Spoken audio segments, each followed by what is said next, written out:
Halo guys, kembali bersama dengan gua Kore di channel Coba Lu Pikir. Kali ini gua akan membawakan segmen Sosokan Podcast. Tema yang gua bawakan seputar hubungan sosial antara manusia before and after marriage menurut sudut pandang kita berdua. Jangan lupa like, share, tinggalkan komen, dan klik lonceng notifikasi supaya gua makin semangat bikin konten. Uh, gua kali ini nggak sendiri, gua akan bawa sahabat gua. Perkenalkan Kocan, silakan Kocan. Halo guys, gue Chandra, background gue di sipil, kontraktor, dan interior. Ya, gue juga melayani teman-teman yang konseling untuk keluarga dan untuk anak-anaknya. Kocan, Oi. gue belakangan ini punya suatu pemikiran yang meresahkan gue nih. Hubungan muda-mudi zaman sekarang. Gue banyak lihat contoh cowok cewek pacaran, itu ceweknya banyak dibeliin barang-barang mewah sama si cowok. Udah gitu juga dikasih uang bulanan untuk biaya hidup. Gue mau tahu pendapat lu nih. Lu kan konseling keluarga dong. Bagaimana menurut lu? Pandangan lu sebagai mungkin orang yang udah mempunyai pengalaman hidup berkeluarga lumayan, jam terbang lumayan tinggi lah ya. Lalu lu konseling keluarga juga. Gimana? Gue pengen tahu pendapat lu. Pendapat gue memang zaman sekarang ini zaman yang bikin headache kepala ya. Ya, terutama dalam hal pengeluaran anak sekarang ini cukup besar. Orang tua juga kadang-kadang juga nggak bisa membendung gitu. Tetapi kembali lagi ya, ke anak-anak ini bagaimana yang mengedukasi dari orang tuanya, dari backgroundnya, pendidikannya gitu ya. Mereka diajarin seperti apa. Ditambah lagi sekarang kan media sosial tuh luar biasa banget sekarang kan imbasnya ke anak-anak ini ya. Yang terutama untuk hal belanja ya, belanja pakaian, belanja yang lain-lain itu yang tidak perlu. Mereka bisa beli zaman yang online ini mereka tinggal klik, kirim, bayar. Itu yang menjadikan tuh mereka tuh lebih mudah. Beda sama zaman dulu kita. Zaman dulu kita itu kita mesti mikir dulu, kita mesti perencanaan dulu gitu seperti itu. Jadi menurut gua ya sah-sah aja sih kalau mereka mau seperti itu sah-sah aja selama mereka mampu gitu loh. Sah-sah aja. Tetapi kembali lagi ya, bagaimana mereka harus disikapi dari orang tuanya juga. Karena anak-anak sekarang ya mungkin ya baru kelas 9, ya nggak kelas kelas 10 gitu ya. Mereka sudah berani membelanjakan itu untuk pasangannya, apalagi mereka kasih uang. Gue sih sangat tidak setuju ya hal itu ya, gitu ya. Karena mereka belum bisa mencari. Kembali lagi, bagaimana caranya mereka tuh diajarkan dari rumah, mereka mencari uang bersama-sama mau belanja silakan. Gitu. Kalau menurut lu gimana? Tapi kenyataan yang gue lihat sekarang ini, gue melihat banyak, gue bicara general gini, ada yang memang si cowok dari keluarga kaya, keluarga mampu, ada juga memang yang biasa-biasa aja, tapi mereka mempunyai konsep cara yang sama memperlakukan ceweknya dengan berlebihan, yaitu tadi yang gue bilang, sering beliin barang mewah, kasih uang bulanan, lalu ntar si cewek pun minta ini ono dibeliin sama si cowok, kalau nggak dibeliin ntar diambekin atau di ekstrimnya diputusin gitu kan. Nah ini tetap terjadi. Jadi gue meminta lu punya pandangan bener atau nggak ya. Zaman kita beda ya. Zaman kita dulu mungkin orang tua kita pun sering nasihatin kita ya kan. Oh bahwa kalau pacaran tuh jangan terlalu berlebihan dulu, sambil melihat si ceweknya seperti apa. Dan juga persiapan dong nanti begitu kalau udah mau lebih serius, artinya si cewek ini udah terbiasa dan terdidik dengan hidup yang tidak terlalu boros atau terlalu mewah. Nah, tapi kalau keadaan sekarang yang tadi gue tanya malu kan keadaannya sekarang berbeda nih. Banyak yang berlawanan daripada zaman dulu kita diajarin gitu loh. Nah itu gimana, ya kan? Secara garis besar gue tetap nggak setuju. Tapi mereka menjalani itu dengan hati yang fun dan happy ya, kembali lagi ya. Nah, kembali lagi yang gue tekankan tadi, keluarganya harus bisa menekan mereka, mengajarkan mereka, gitu. Ya kembali lagi back to parent ya, parentingnya mereka seperti apa gitu. Anak-anak kalau diajarin, kadang-kadang selalu kan berlawanan sama kita. Kita nasehatin, mereka berbalik menyerang kita, gitu. Lalu kalau punya uang bagaimana Pak? Aku kan ada uang. Aku kumpulin dari uang papa juga, dari mama juga, bisa seperti itu. Itu kadang-kadang menusuk kita sebagai orang tua, pasti. Pastinya seperti itu. Nah, jadi kita tantang mereka untuk bekerja. Tantang mereka cari income. Biar mereka bisa merasakan bagaimana cari income itu tidak gampang. Gitu. Bukan hanya menerima aja. Tapi mereka belajar bagaimana cari uang itu susah. tidak gampang. Itu harus tekan pada mereka. Itu sih kalau dari gue sih. Oke, berarti gue simpulkan dan gue garis bawahi dari pendapat lu adalah inti yang penting si cowok ini bisa cari diri sendiri, Yes. tidak dari orang tuanya. Betul. Dan dengan si cowok ini bisa cari uang sendiri, artinya dia berhak dan boleh untuk naktir ceweknya sering-sering dan membiayai hidup si cewek gitu ya. Nah, sah-sah aja, tetapi itu harus dibatasi. Artinya dibatasi, namanya orang menuju dari pacaran mau ke jenjang pernikahan gitu ya. Mereka harus sama-sama. Artinya ya si perempuan ini, si cewek ini juga harus bisa keluar. Artinya keluar uang juga sama-sama gitu ya. Contoh ya, misalnya ini yang gampang aja deh. Anak gue nih belum lama baru merit. Gitu, baru merit. Gue suka tanya sama dia waktu pacaran seperti apa sih lu? Apa kalau dia bayarin terus atau bayarin gantian Pak? Gitu loh. Nah, entah itu benar, entah itu tidak benar, kita nggak tahu. Mereka yang menjalankan. Tapi kalau bisa seperti itu alangkah baik. Kenapa sebabnya? Jadi saling bisa menjaga gitu loh. Nggak semua jor-joran dari si lelakinya atau cowoknya, nggak semua dari ceweknya gitu ya. Saat ini dia nggak ada. Atau bisa juga mereka patungan gitu loh. Kalau patungan mereka juga bisa sama-samaan itu lebih oke gitu loh. Menurut gua sih itu sih. Gitu loh. Artinya yang jalan paling benernya, paling bagusnya adalah kalau bisa berjuang sama-sama cari uang. Yes. Lalu spend money together juga. Yes. Sekalian mendidik dari dini. Yes. Menuju jenjang rumah tangga bahwa dari sekarang tuh udah mulai terbiasa cari uang sendiri dan tidak terlalu boros, atau boros pun boleh selama dicari uangnya sama-sama gitu ya. Ya, borosnya untuk apa nggak dulu memberatkan salah satu pihak gitu kan. Terus borosnya untuk apa dulu nih? Yang berguna apa tidak? Barang branded atau iya kan, yang sekarang kan yang tren terjadi begitu. Iya. Untuk anak sekarang ini kalau barang branded mungkin mereka juga mikir 2 kali ya mungkin ya gitu ya. Kalau sampai mereka mencari. Beda kalau mereka hanya menerima dari orang tua. Tapi kalau mereka mencari, mereka akan pikir 2 kali sih harusnya sih. Itu cara didik yang benar. Karena apa? Kita mengintimidasi mereka nggak bisa.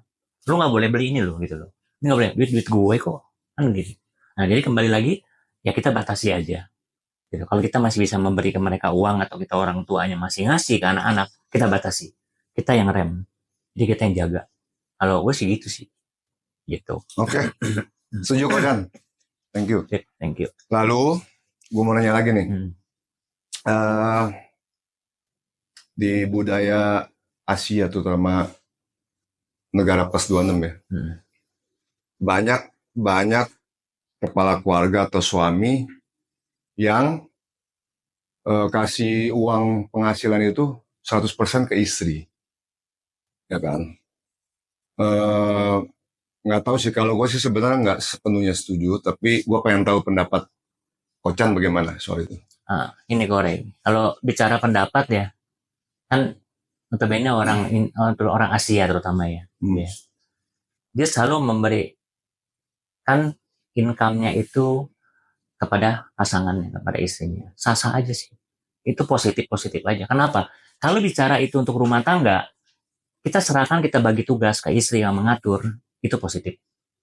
Negatifnya adalah ya kita tidak punya kekuatan untuk mengatur. Karena uang itu sudah kirim ke pasangan kita. Jadi sebelum itu dilakukan, alangkah baiknya itu dibicarakan dulu.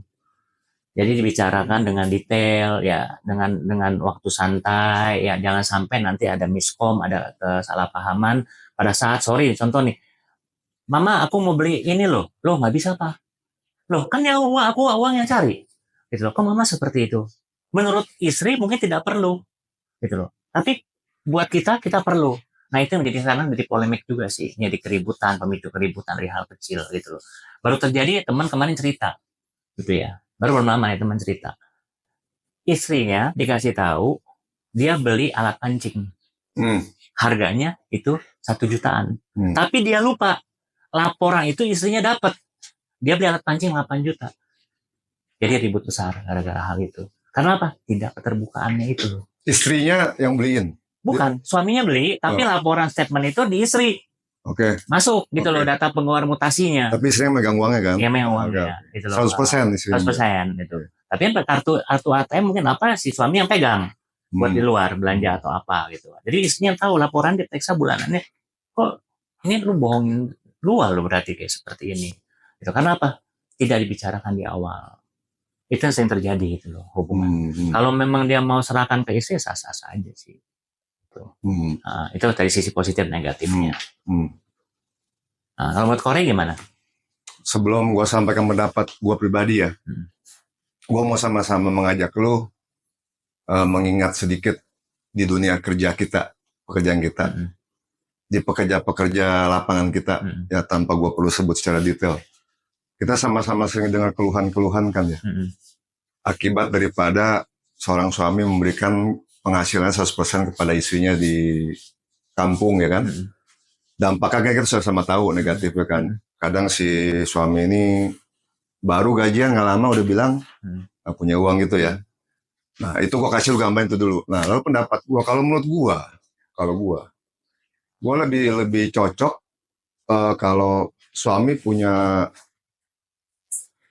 pegang duit sendiri di rekening sendiri, istri punya duit dan rekening sendiri, lalu ada rekening di tengah-tengah. Jadi suami kalau punya uang taruh di rekening yang di penampung itu, yang tengah-tengah itu. Ya istri pun kalau misalnya walaupun kita let's say ngomong ibu rumah tangga, kali aja kan suatu saat dia bisa nyari duit tambahan. Ya itu mungkin bisa taruh di rekening tengah itu juga penampung. Sambil diminum Kocan. Thank you. Jadi intinya si suami tetap akan pegang uangnya dia. Dan si istri juga ada pegang uangnya dia, entah dia cari duit sendiri ataupun dari si suaminya juga kan. Lalu ada uang di tengah lagi yang dari si suami untuk ngasih istri, tapi itu buat kepentingan bersama, lebih ke rumah tangga, lebih ke anak-anaknya. Ya, kalau pandangan gue sih begitu. Dan kurang lebih memang itu yang kurang lebih gue jalankan sih. Atau menurut Kocan bagaimana? Boleh, seperti itu bagus juga ya, hal seperti itu. Tapi ada beberapa ya ibu rumah tangga itu kan yang tidak bisa melakukan apa-apa, hanya mengandalkan suami. Suaminya ini yang tadi seperti si Korey bilang kan, ada beberapa di dunia pekerjaan kita yang laporan itu hampir sebagian besar sama seperti itu. Suaminya harus lebih giat lagi nyari uang. Entah itu dicari sampingan, ya itu buat menambah income. Nah itu harus masuk kantong dia ya itu. Kalau dia memang sudah berjanji kan, udah bicarakan di awal. Nah, di rekening yang tengah itu apa di istrinya nih? Di rekening yang tengah itu. Itu ya. Berarti itu ada dana cadangan buat tambahan. Nah, itu bisa dibicarakan. Tapi biasanya kayak misal dunia kerja gitu tuh mereka dapatnya itu ya pas-pasan sih biasanya. Pas-pasan. Artinya pada saat mereka tuh menunggu waktu untuk ya dapat gajian atau katakanlah income gitu ya, mereka tuh nggak akan bisa ada lebih. Berarti kembali lagi kepada si suaminya itu harus bisa mencari lebih. Itu poinnya. Baru dia bisa menabung. Artinya Kocan bicara spesifik tergantung segmentasi kelasnya. Kelas si orang ini. Iya. Oke. Kalau kita bicara in general Kocan, umum. Tengah-tengah lah kurang lebih. Baiknya bagaimana? Bicarakan sama istri. Obrolin. Gitu loh. Obrolin bagaimana solusinya seperti ini. Saya kira-kira bisa dapat pegang berapa 1 bulan. Tapi itu kembali ke istri. Tapi sorry ya, menurut gue sih, walaupun kita di luar bicara kelasnya di mana ya, menurut gue sih, walaupun kita sorry itu saya bicara low class pun, ya si suami tapi bekerja nih, bukannya minta dari istri dong. Gue sih tetap nggak setuju kalau 100% dikasih pegang ke istrinya, karena si suami ini mencari nafkah dan dia harus pegang uang juga dong buat kehidupan di sehari-hari. Apa kalau si suami ini merantau di kota lain, beda dari tempat asal dia kan harus punya pegangan. Nggak bisa semuanya dipegang pada istri. Gitu dong. Ini terlepas dari kelasnya apa. Setuju nggak? Coba, lu pikir. Setuju. Setuju gua. Kenapa sebabnya seperti itu? Kembali lagi, si suami ini membutuhkan perlu uang juga. Ya. Nah, tapi dapat sampai batasan mana nih? Batasan mana? Apa tadi kembali lagi masalah yang pancingan itu nggak dia keluar uang yang tanpa sepengetahuan istri, ujung-ujungnya nanti akan kembali ada kebohongan seperti itu. Itu yang harus dipikirkan. Jadi nggak sepenuhnya tuh si istri tuh megang penuh. Nggak. Si istri pun si suami punya kebebasan juga untuk bayar, tapi harus terbuka. Gitu. Jadi tidak ada yang namanya benturan di masalah keuangan, ada keributan. Karena apa? Itu sensitif sekali loh. Nah, Dan untuk mengatur anak-anak semua itu lebih baik si istri. Untuk bayar uang sekolah, untuk rumah tangga, sisanya itu bagaimana diatur si suami itu sebulan berapa sih? Itu pasti aman biasanya. Nah, harusnya aman. Itu sih positifnya ya. Nah, negatifnya pun ada. Negatifnya si suami tidak bisa punya kekuatan power itu untuk mengatur. Karena uang itu istri yang pegang. Nah, tinggal antara berdua belah pihak saling percaya nggak? Gitu loh. Itu dibicarakan lagi kan. Gitu. Atau mungkin kesimpulannya jadi rekening masing-masing atau rekening tengah nggak begitu perlu, tapi minimal terlepas daripada kelas apapun, si cowok harus punya pegangan sedikit. Yes. Cuma persentasenya mungkin jauh lebih kecil dibanding apa yang diberikan pada istrinya. Yes. Dan apa yang dipegang suaminya pun harus secara jujur dan terbuka diceritakan kepada si istri. Dan dia masih pegang sekian jumlah karena tujuannya untuk hal positif lah intinya gitu. Dan poin terpentingnya adalah Korea. Ini mereka untuk kebersamaan. Yes. Gitu. Cocok. Itu sih. Agree. Lalu nih, gue mau nanya juga nih. Banyak gue denger, banyak dari lingkungan gue aja deh. Banyak gue dengar kenapa tuh suami ya itu suka malas berdiskusi sama istrinya sendiri. Hal apapun loh ya. Bahkan mereka cenderung lebih suka diskusi sama teman atau saudara. Itu kenapa menurut lu alasannya? Menurut gue kenyamanan, rasa nyaman. Karena kalau diskusi sama pasangan sama istri itu akan jadi penghakiman. Biasanya seperti itu. Penghakiman? Iya, biasanya seperti itu. Jelasin tuh Coach, penghakiman. Karena gini, kalau bicara nyaman itu kan pertama kita nyaman ya. Nyaman itu kita ngobrol sama teman itu kan bisa terbuka. Nah, kalau sama istri kita masih pasti ada batasan. Dia marah nggak nih ya? Ada yang ditutup. Ada yang tutup istri kita. Ada yang dipoles lah istilahnya. Ya kan dibentuk dulu nih. Iya, dipoles dulu nih. Mobil. Nah, udah ini baru disampaikan gitu kan. Itu nggak sepenuhnya benar gitu kan. Karena apa? Takutnya si istri itu marah. Nah, setelah kalau dia jujur pun itu ya, yang ada apa? Yang ada itu adalah penghakiman. Dihakimi suaminya. Kamu udah seperti ini, udah baru ngomong sama saya. Itu kenapa nggak dari kemarin-kemarin kamu nggak cerita sama saya? Padahal maksudnya baik. Jujur. Mau jujur. Tapi malah ditanggapi negatif, dihakimi. Jadi itu yang sering terjadi. Nah, jadi bagaimana itu supaya tidak terjadi? Ya, supaya tidak terjadi. Si suami itu sebelum mendapatkan masalah cerita dulu nih, kalau saya mau seperti ini bagaimana gitu. Nah, kembali lagi hubungan suami istri itu kan gampang-gampang susah ya Korea. Menurut Korea gimana? Lumayan ribet sih, Kocan. Lumayan ribet. Makanya kan gue potong dikit, orang menikah itu kan tujuannya memang bukan cuma awal-awalnya doang. Lebih berat tuh merawatnya, membangunnya dibanding memulainya. Itu yang gue tahu sih. Betul. Lanjut.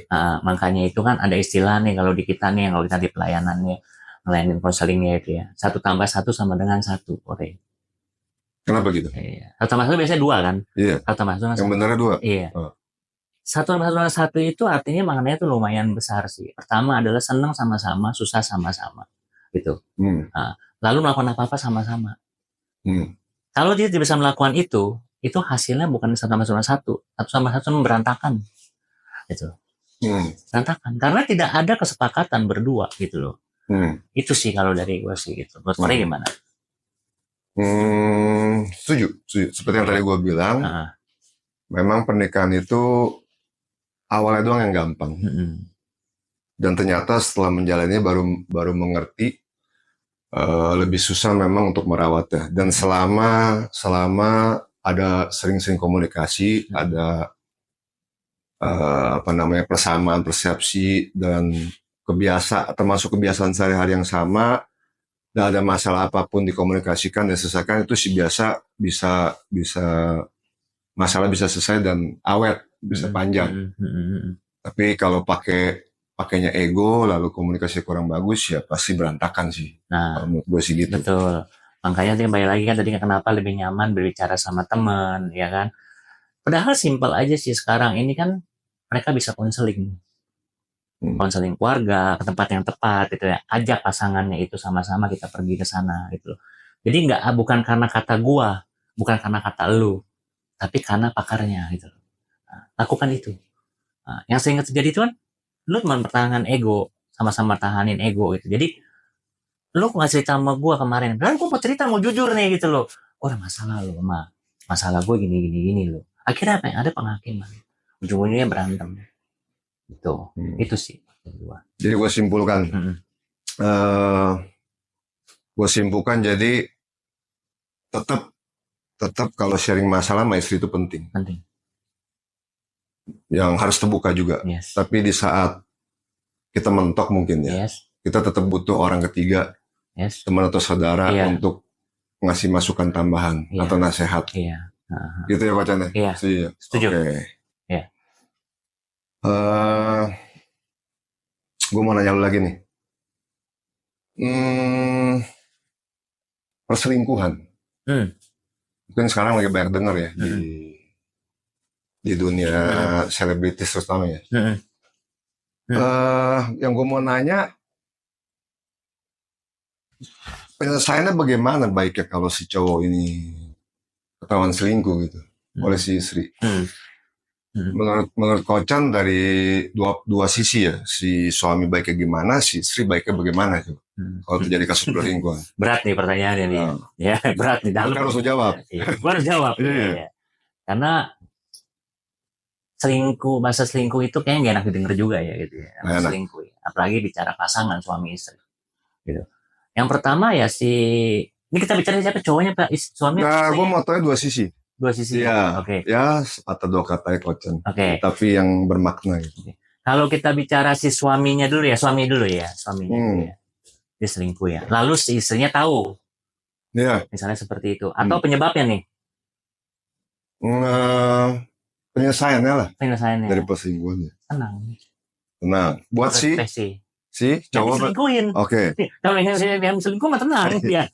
Enggak juga. Enggak juga. Takut dia ya. Oke. Enggak juga. Kembali lagi yang tenang itu kalau selingkuh nggak ketahuan Kocan. Iya. Kalau ini kan selingkuh ketahuan. Dua-duanya nggak tenang.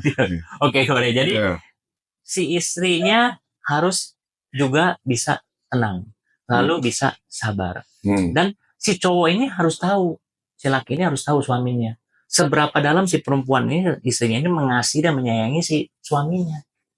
Nah, kalau punya anak gampang kalau punya anak. Bilangnya punya anak, jagaan anak. Tapi kalau belum punya anak, si perempuan ini pasti akan merasa tuh dihianatin, dia kecewa, dia sakit hati. Terus dia seberapa dalam dia cinta sama si suaminya ini kita juga nggak tahu.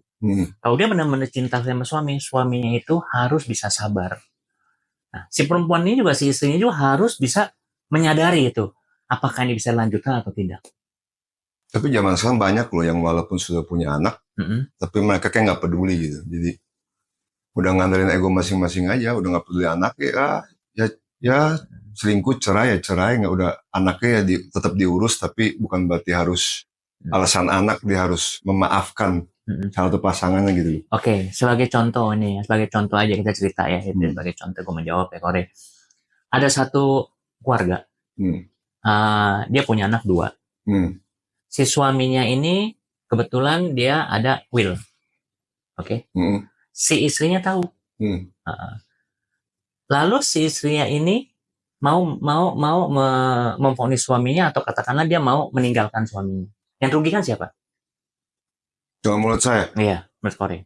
Selalu pihak cewek. Perempuan dengan anak. Paling dirugikan. Pertama udah punya anak 2. Tuh. Lalu juga si perempuan si istrinya juga udah mungkin ya udah no hope lah di luar lah, mau nyari bagaimana kan, karena sumbernya dia dari suaminya. Suaminya merasa egois kan, rasain lu gue nyari duit lu ini. Nah, yang perlu disentuh adalah apa di situ? Nggak tahu. Nah, suaminya dan istrinya, pasangannya harus kita sentuh. Oh, dua-duanya. Dua-duanya. Yang harus di konseling. Nggak bisa cuma satu doang disembuhkan. Ya. Si istrinya kita takut-takutin, nggak apa-apa, takutin untuk baik kok. Gitu. Lu nyesel nggak ntar? Gitu. Suami lu mah seneng. Ingat nggak waktu pertama-tama kalian kenal? Ingat nggak waktu mau menikah? Ingat nggak malam pertama? Sentuh di situ. Playing bad cop for good purpose. Gitu kan? Buat tujuan yang baik. Kan seperti itu. Nah, si suaminya juga. Gitu. Nah, si suaminya ini juga kita harus, si suami ini kita juga harus sampaikan dari si istrinya ini gitu loh. Kalau memang dia mau benar-benar menginsafi atau mau benar-benar tuh meninggalkan si selingkuhannya ini misalnya seperti itu ya, dia harus benar-benar dibukti kepada si istri. kalau dia bisa benar-benar melakukan itu tulus ya gitu. Jadi ketika pada saat terjadi ya kumpul lagi atau katakanlah mereka rujuk lagi gitu ya, itu jangan tidak ada boleh ada perkataan yang keluar dari mereka, dulu lu begini, dulu lu begitu, terus membanding-bandingkan lagi gitu ya, itu harus dihilangkan, harus dihindari. Itu gampang gak sih? Nggak gampang, susah. Karena apa? Wanita pakai perasaan, Kore. Gitu. Lebih ke sini dibanding sini. Kok cowok sih? Nah, itu loh. Jadi kembali lagi bagaimana mereka ke keluarga ini, kita sarankan lebih baik mereka tuh ke konseling keluarga gitu. Kalau mereka memang mempertahankan, karena apa? Ingat satu hal, mereka udah punya anak-anak 2. Pengalaman lu konseling berhasil dengan baik, Kocan? Secara persentase? 80% berhasil. 20%-nya milik mereka. Oke. Nah, karena nggak bisa 100% kita yang bisa handle tuh pasti berhasil. 20% mereka yang memutuskan lanjut atau tidaknya. Jadi nggak sepenuhnya tuh kita berperan penuh, enggak. Kembali ke mereka. Tapi ada beberapa yang sukses sih. Mereka berhasil kumpul lagi gitu. Oke. By the way, lu married udah berapa lama, Kocan? 27 tahun. Pacarannya 6 tahun. Jam terbang udah tinggi banget. Iya. Gue mau minta kisi-kisi dari lu. Supaya nggak terjadi perselingkuhan bagaimana? Belajar dari pengalaman hidup lu juga. Gua nggak langsung bisa seperti ini ya. Gue juga ngalamin jatuh bangun. Ya, pembelajaran itu adalah ya kita juga ya sama-sama laki-laki lah gitu ya. Korea. Kita cuma belajar satu hal aja ya. Mensyukuri apa yang ada. Asik. Terbuka. Lalu empati. Gitu. Karena perempuan itu, kalau kita bicara laki-laki ya, saya laki-laki ya. Karena perempuan itu dia punya berapa ribu kata dalam beberapa menit. Benar, kita cuma jawab iya doang kok. Mereka udah bahagia. Gitu. Apalagi diturutin, apalagi dibuktikan. Kan seperti itu. Ya, ini bakal terjadi. Ya, ini real, cerita real ya.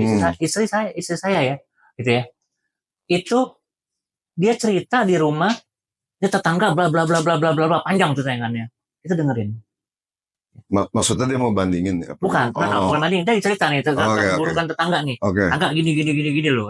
Oke. Menurut kita tuh belum tentu itu benar kan gitu kan. Iya. Tapi akhirnya dia jawab sendiri. Kayaknya harusnya begini loh Pak, dia bilang. Harusnya begini loh. Jadi dia udah bertanya, dia punya jawaban sebetulnya. Kita cukup bilang iya. Itu salah satu contoh kecil. Karena apa? Si istri ini mau dihargai pasangan kita, gitu loh. Hargai aja. Nah, kenapa? Dia juga punya kesibukan yang cukup melelahkan loh. Gitu. Cukup capek loh itu sebagai istri. Jadi kunci ada satu sih. Empati, mensyukuri apa yang udah ada di kita itu. Karena itu pilihan kita, bukan dijodohin. Itu sih poinnya. Setuju. Iya. Karena pilihan kita juga, kita harus bertanggung jawab. Harus bertanggung jawab terhadap rumah tangga kita. Iya. Itu sih Kore. Kalau Kore gimana? Keren sih Kocan jawaban lo. Gua untuk hal ini ya, gue sependapat sepenuhnya sama lo. Nggak ada, yang paling gue mau tambahin dikit aja ya. Intinya tadi yang kita udah bahas lah, intinya ya kita harus saling terbuka dan komunikasi aja. Maksudnya perselingkuhan itu kan terjadi kan karena masing-masing pihak atau salah satu merasa salah satunya ada kekurangan kan, yang mungkin bahkan sudah dikomunikasikan tapi nggak mau berubah juga, nggak mau dirubah juga kan. Ya ini harus ada sebuah penekanan dalam arti positif dan pengorbanan dilakukan secara besar-besaran. Misalnya tadinya kebiasaan lu bukan begini nih, tapi karena pasangan lu suka dengan kebiasaan lu yang harusnya begini, tapi lu nggak begitu karakter lu, ya lu harus berkorban supaya bisa berubah apapun caranya. Sorry gue potong dikit ya. Berkorban sama mengalah beda nih. Berkorban dengan mengalah beda. Dua-duanya diperlukan, Kocan. Ini kalau berkorban itu kita butuh effort, kita kesel. Ya istilahnya. Tapi kalau kita mengalah itu ada kasih di situ. Nah, lu pilih yang mana?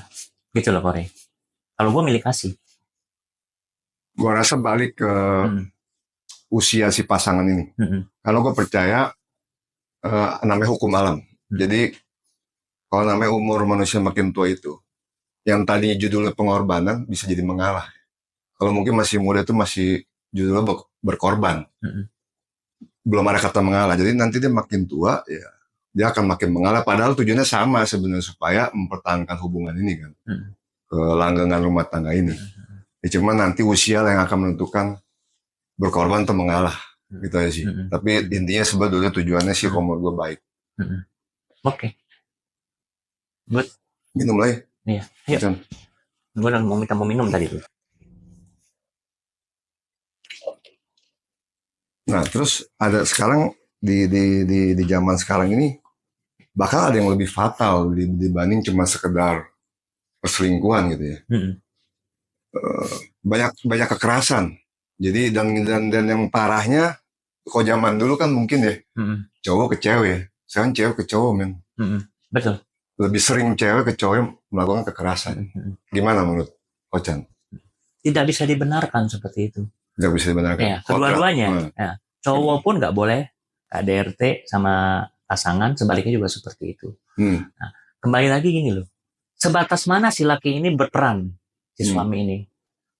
Sebatas mana? Apakah dia memang sudah takdirnya seperti itu juga nggak tahu. Tapi nggak ada takdir laki-laki itu di bawah loh.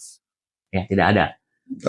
Kodratnya, okay. Ya, gitu ya. Nah, mungkin juga si pasangan si perempuan ini dia ada punya satu kelainan, kita juga nggak tahu. Atau kelainan jiwa atau apa kita nggak tahu. Coba ngobrolin sama keluarganya, ditanyakan bagaimana background, apakah dia sudah proses pernikahannya ada penyebabnya apa, ya mungkin dari faktor keadaan atau yang lain, atau si suami juga yang memang sudah berkali-kali minta maaf tapi tidak dirubah kehidupannya, apa gayanya atau kesalahan ini diperbaiki atau apa. Dan yang menjadi penyebab si KDR dari si istri ke suami itu, kok si suami diam aja? Itu harus dipertanyakan. Kenapa dia diam saja? Kenapa bisa berulang-ulang gitu? Sebaliknya pun seperti itu. Itu kenapa bisa ada penyebabnya apa? Dan sana udah ada lembaganya kok. Gitu loh. Tinggal dilaporkan saja gitu loh. Hukum berarti. Iya. Kalau tidak bisa diselesaikan dengan kekeluargaan kan seperti itu. Atau mereka mungkin perlu ke rehabilitasi keluarga atau gimana kan seperti itu. Itu sih. Iya, memang kekerasan tidak akan pernah dibenarkan. Iya. Ya kan, apapun case-nya ya, nggak dalam rumah tangga ya, pokoknya nggak boleh main kekerasan. Karena kan awalnya berumah tangga dan membuat sebuah ikatan itu kan karena suka sama suka ya. Cinta sama cinta ya. Iya, itu. Jadi kenapa harus berakhir dengan kekerasan? Ada Yudika tuh, sorry Kore, cinta karena cinta Kore. Cinta karena cinta. Iya. Ya makanya cinta. Iya, kenapa karena cinta harus ada kekerasan? Iya, kembali ke Kore. Menurut Kore gimana pandangannya itu? Kalau orang sampai melakukan KDRT pasangan suami istri pas tadi itu antara dua belah pihak. Gua bicara nggak cuman cewek nggak boleh ke cowok. Gua juga sangat membenci dan sangat kontra dengan cowok-cowok yang suka main fisik ke perempuan. Jadi maksud gua motif cowok yang seperti apa atau menyebalkan si perempuan seperti apa, paling nggak boleh main fisik ke perempuan. Namanya cowok itu ditakdirkan kodratnya untuk melindungi perempuan. Artinya apapun yang terjadi, betapa menyebalkan, nggak boleh main kekerasan fisik terhadap si perempuan. Kalau verbal sih, kadang sih mungkin manusia nggak ada yang sempurna bisa keceplosan, tapi kalau fisik sih benar-benar jangan. Kalau memang cowok jantan, harusnya cowok sama cowok kalau berantem gitu kan, jangan cewek yang dibully. Kalau gue sih paling anti intinya gitu kesimpulannya. Gue sangat nggak setuju. Ya dan kalau bisa jangan sampai ada kekerasan. Karena ada kekerasan pun negara kita negara hukum, bisa jadi pidana juga kan. Akhirnya dua-duanya yang merugi. Dan yang paling dirugikan pada akhirnya si anak. Kalau sudah punya anak. Itu aja sih kalau menurut gue. Jadi kita sama setuju ya itu untuk sangat setuju. Sangat setuju. Sangat setuju. Kekerasannya. Sangat setuju. Terus juga nih ya, banyak gue lihat ya orang di rumah tangga itu ya, yang penyebab keributan saling banding-bandingin. Entah si perempuan kan zaman-zaman sekarang perempuan ini banyak nih yang ikut-ikut grup arisan. Sedangkan si cowok juga punya grup olahraga lah gitu kan. Ini ntar di perkumpulan bisa saling jelek-jelekin banding-bandingin nih lakinya sini sama ini istri ini. Nah itu kan juga kacau ya zaman sekarang kayak gitu ya. Iya. Nah baiknya solusi gimana tuh Kocan? Solusinya bagaimana dalam hal itu agak bingung juga menjawabnya ya. Karena cuma masalah arisan. Mungkin konteksnya adalah membanding-bandingkan apa yang dia punya dan yang tidak dia punya. Ya, maybe financial dan non financial sih. Bisa dulunya. Gitu ya. Lakinya harus cari duit yang banyak.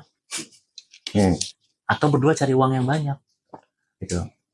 Yang pasti dia harus bisa mensyukuri nikmat yang diberikan sama Tuhan. Itu dulu poinnya. Itu dulu poinnya. Kalau mereka nggak bisa itu, cari duit yang banyak. Sama-sama. Tapi kalau dia bisa mensyukuri dengan yang ada sambil belajar. Yang komplain ini bantu mencari uang juga. Iya dong. Iya. Simple dong itu kan. Jangan cuma bisa komplain. Bisa banding-bandingin. Iya. Nggak ada keributan pasti seperti itu. Karena apa? Ya ada istilah kan, rumput tetangga lebih hijau. Ya. Banyak hal seperti itu kan. Tapi yang belum tentu tetangga itu nyampe ke kita juga rumput tetangga lebih hijau. Ke kita juga sama loh. Ya mungkin seperti itu. Warganya enak loh. Tentram, nyaman. Nggak kayak kita. Lu mana tahu? Ternyata rumput kita lebih hijau dari dia kan. Gitu. Itu sering terjadi seperti itu. Banding-bandingkan. Kurang lebih seperti itu sih Korek. Setuju. Tadi gue nangkep poin lu satu. Yang paling gue setuju adalah kalau memang lu berasa nggak puas dan daripada lu komplain terus atau banding-bandingkan, mendingan lu bantu cari duit. Baik si perempuan maupun si laki. Iya. Ya, cocok sih. Itu. Karena nggak akan ada jalan keluar di situ. Dan lu baiknya nggak perlu ngomongin hal-hal yang kurang baik di depan orang lah gitu kan, tentang lu punya rumah tangga atau lu punya pasangan. Itu sih. Oke. Gue baru inget nih, lagi tren. Pada nggak ada cewek ngomong gini, dilarang ngatur selain donatur. Gue paling sebel temen-temen. Tapi gue pengen tahu opini lu. Kalau menurut lu bagaimana dulu Kocan mengenai kata-kata itu, dilarang selain donatur, dilarang ngatur. Buat siapa nih? Cewek ke cowok. Yang sekarang lagi ngetren ini cewek ke cowok. Buat pasangan hidup atau buat pacar atau seperti yang tadi gue bahas. Sekarang itu udah nggak kenal before marriage, after marriage, kita anggap sama lah. Anggap sama. Before marriage juga begitu, konsepnya after marriage juga begitu. Tren itu terjadi karena ikut-ikutannya biasanya. Iya. Sekarang ini lagi ngetren apa ikut-ikutan dan apa ikut-ikutan itu kan ya. Kembali lagi, ya kita berdoa gitu loh. Kita berdoa. Itu terjadi sama keluarga kita. Kalau sama orang-orang yang di luar sana ya biarkan saja. Uang dia kok, gitu. Kan nggak ada hubungannya sama kita, gitu loh. Tapi lu setuju? Soalnya maksudnya gini, untuk kita laki ngatur harus ada duit dulu baru bisa ceweknya mau denger ke kita. Kan nggak begitu dong, Kocan. Kalau kembali lagi buat siapa tadi kan? Kalau buat pasangan si kita, kalau buat pasangan kita percaya dia nggak begitulah. Maka kita mau berumah tangga sama dia gitu. Iya, kita percaya dia nggak begitu. Gitu. Tapi kalau masih pacaran seperti itu, ya itu memang kompetisi ya, Korek. Kompetisi? Iya, itu adalah kompetisi. Jadi lu setuju, bro? Sah-sah saja. Gitu loh. Selama dia masih punya uang, monggo silakan. Mereka memutuskan kok sampai di batas mana. Seperti itu. Mereka juga bisa melihat pada akhirnya kok. Betul nggak sih pilihan dia? Bener nggak sih apa yang disampaikan tadi apa? Dilarang ngatur selain donatur. Bener nggak seperti itu gitu loh. Yang dijalanin. Akhirnya mereka akan sadar sendiri kok. Gitu. Kalau menurut gua ya, gua sih tetap yang namanya, gua ngerti lah wanita perempuan dari zaman dulu hidup pasti nggak bisa lepas daripada materi. Pastilah namanya apa kalau ceweknya punya tampang lah yang ngomong ya. Pasti cuman maksud gua tetap pada akhirnya harus memprioritaskan karakter sifat si lelaki tersebut. Karena percuma menurut gua kalau laki tersebut uangnya banyak tapi karakter kurang, minus gitu. Lebih baik cari karakter yang baik, sopan dan pekerja keras. Karena dengan harapan kalau dia pekerja keras, nanti dia akan bisa naik level jadi donatur dan berkarakter baik pula. Bagus kan? Menurut gue sih begitu ya. Beriringan nih. Jadi prioritasnya tetap karakter baik dulu sama kerja keras dulu. Kalau menurut gue sih. Dan bukan berarti harus jadi donatur baru bisa ngatur. Yang penting dia bisa berperan sebagai kepala keluarga dan ayah yang baik bagi keluarganya. Baru itu bisa didengar orang dan ngatur. Oke. Nah, terakhir nih. gue punya titipan pertanyaan. Ya. Oke. Sorry. Gue minum dulu ah. Minum, Kocan, minum.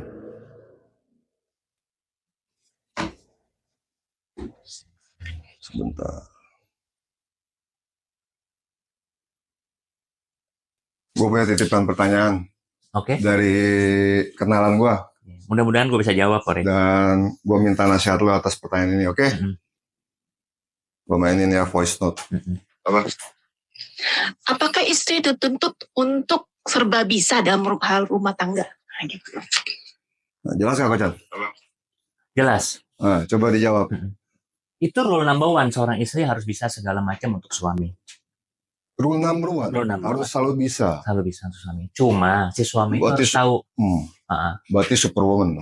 No, artinya gini, si suami harus tahu batas kemampuan istrinya. Kita boleh meminta dia bisa semua. Nah, karena apa? Dari hal yang terkecil sampai yang terbesar itu dia harus mampu. Dia harus mampu dulu nih. Dia mau belajar, gitu loh. Contoh yang terkecil aja deh. Di rumah kita dimasakin sama orang tua saat lagi pacaran dulu, sama si kecil itu ya.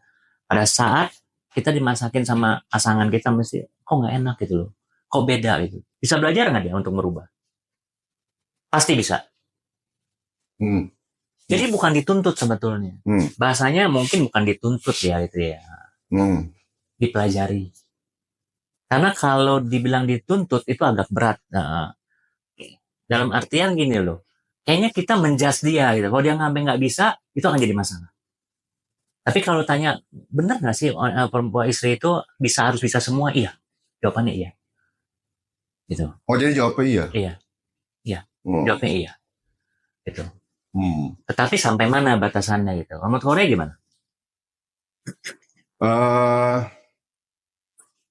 Kalau dalam artian, kalau menurut pandangan gue nih ya, yang terlintas di pikiran gue, kalau artian kata harus dituntut serba bisa untuk tujuan positif, contoh, kalau suatu saat si suami tiba-tiba nggak ada, meninggal, dan si istri ini dituntut, mau nggak mau kan harus meneruskan ya, membimbing anak menjadi kepala keluarga buat si rumah tangga ini dan si anak dong. Ya kalau artinya ke sana, gue setuju dengan bahasa harus serba bisa.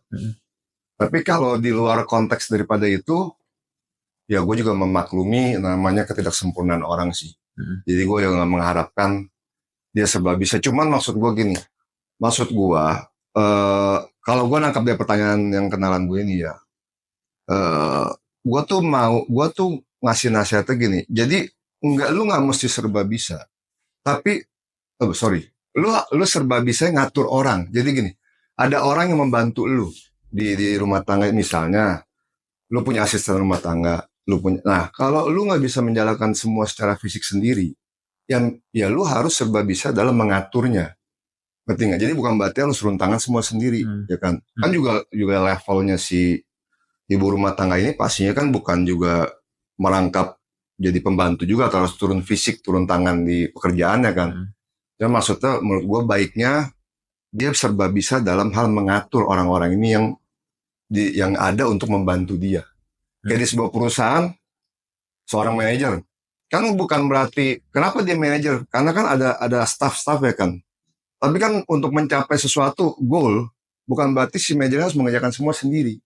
Tapi dia boleh serba bisa dalam hal memikirkan idenya dan mengatur si bawahannya ini supaya goalnya tercapai. Itu kan. Nah, poinnya lebih ke sana. Jadi lo harus serba bisa, tapi bukan berarti lo harus turun fisik semuanya di lu. Setuju. Kalau menurut gue sih gitu ya. Gimana menurut Kocan? Setuju. Berarti ada beberapa tahapan yang harus dijalani ya. Tahapannya kan kembali ke asisten rumah tangga, ya kurang lebih seperti itu ya. Tinggal sih istri ini mau nggak dia belajar, mau nggak dia menerima itu. Ada beberapa yang merasa tuh, udah nggak usah deh, gua kerja sendiri aja. Banyak yang seperti itu, banyak banget. Gitu. Udah ada yang bantu dia nih, tapi tetap mau kerjanya sendiri. Iya, banyak yang seperti itu. Karena apa? Buat dia nggak puas gitu sama pekerjaan. Akhirnya apa? Yang ketemu konflik sama suaminya. Suaminya kenapa konflik? gue udah kasih orang lo bantuin lo, kok jadi masalah ini seperti akhirnya ujung-ujungnya tidak lagi pakai asisten rumah tangga. Ya sebenarnya nggak apa sih kalau mau berpikir seperti itu, Kocan, asalkan dia jangan si orang ini jangan komplain bahwa dia dituntut untuk serba bisa. Itu kan dari diri dia sendiri yang mungkin tidak percaya atau dia menganggap hasil kerja orang yang membantu dia itu kurang kan. Kalau menurut gue fokusnya jangan jadi merasa disalahkan, justru bagaimana lu pikir cara supaya membenahi orang-orang ini supaya bisa menghasilkan sesuai kemauan dia pada akhirnya. Ya memang itu butuh proses lah. Itu butuh proses pastinya. Ya artinya dia harus bisa merubah statement itu, dia bisa melakukan mindset dia. Kan seperti itu kan, balik lagi kan. Suaminya itu harus berperan sangat besar sih di situ. Menerima dia apa adanya. Menerima dia apa adanya dan memberikan bimbingan dan pengertian terus menerus. Menerima apa. Setuju. Itu sih poinnya. Itu dari gua, Koray. Oke, Kocan. Kayak seru banget pembicaraan kita kali ini. Thank you udah mau hadir di acara Sok-Sokan Podcast gue. Siap.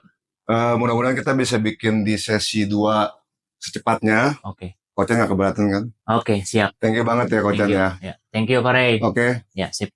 Oke guys, segitu aja video Sok-Sokan Podcast dari gua kali ini bersama bintang tamu Coach Chandra, sahabat gue yang udah lama. Sampai ketemu di video gue berikutnya bersama dengan gue Koray di channel Coba Lu Pikir.